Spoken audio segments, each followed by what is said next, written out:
Hello everyone, welcome back to my channel చిట్టి things Telugu. Diwali స్పెషల్గా custard bread pudding ఈజీగా ఇంట్లోనే ఎలా తయారు చేసుకోవాలో చూపిస్తాను. చాలా ఈజీ రెసిపీ అండి, చాలా టేస్టీగా కూడా ఉంటుంది. మీరు కూడా ట్రై చేసి ఎలా ఉందో చెప్పండి.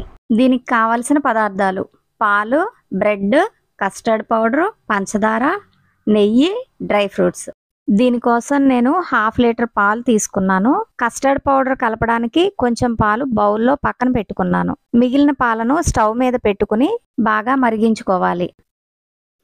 ఇప్పుడు బౌల్లో పక్కన పెట్టుకున్న పాలల్లో 2 టేబుల్ స్పూన్ల కస్టర్డ్ పౌడరు ఉండలు లేకుండా కలుపుకొని రెడీ చేసుకోవాలి. పొయ్యి మీద మరుగుతున్న పాలల్లో తగినంత పంచదారను వేసుకుని కలుపుకోవాలి.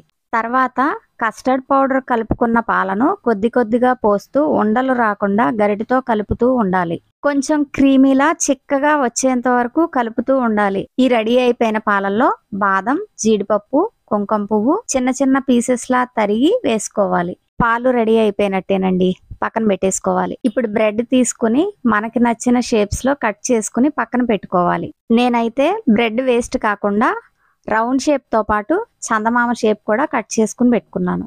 స్టవ్ మీద పాన్ పెట్టుకుని తగినంత నెయ్యి వేసుకోవాలి. మొత్తం నేతితోనే వేయించుకోవాలి అనేం లేదండి, సగం నెయ్యి సగం ఆయిల్ కూడా వేసుకోవచ్చు. ఈ మరుగుతున్న నెయ్యిలో కట్ చేసి పెట్టుకున్న పీసెస్ని ఒక్కొక్కటిగా వేసుకోవాలి. ఆ పీసెస్ని పైన కింద బ్రౌన్ కలర్ వచ్చేంత వరకు అటు ఇటు తిప్పుతూ వేయించుకోవాలి. చూడండి, బ్రౌన్ కలర్ బాగా వచ్చింది కదా. ఆ పీసెస్ని ఒక ప్లేట్లోకి తీసుకోవాలి. ఇప్పుడు కొంచెం లోతు వెడల్పుగా ఉన్న బౌల్ని తీసుకుని ముందుగా వేయించుకున్న పీసెస్ని ఒక లేయర్లా సర్దుకోవాలి. తర్వాత మరిగించిన కస్టర్డ్ పాలను కొంచెంగా పోసుకోవాలి. ఆ తర్వాత ముందుగానే మనం కట్ చేసి పెట్టుకున్న జీడిపప్పు, బాదం, కుంకుమ పువ్వుని కొంచెంగా వేసుకోవాలి.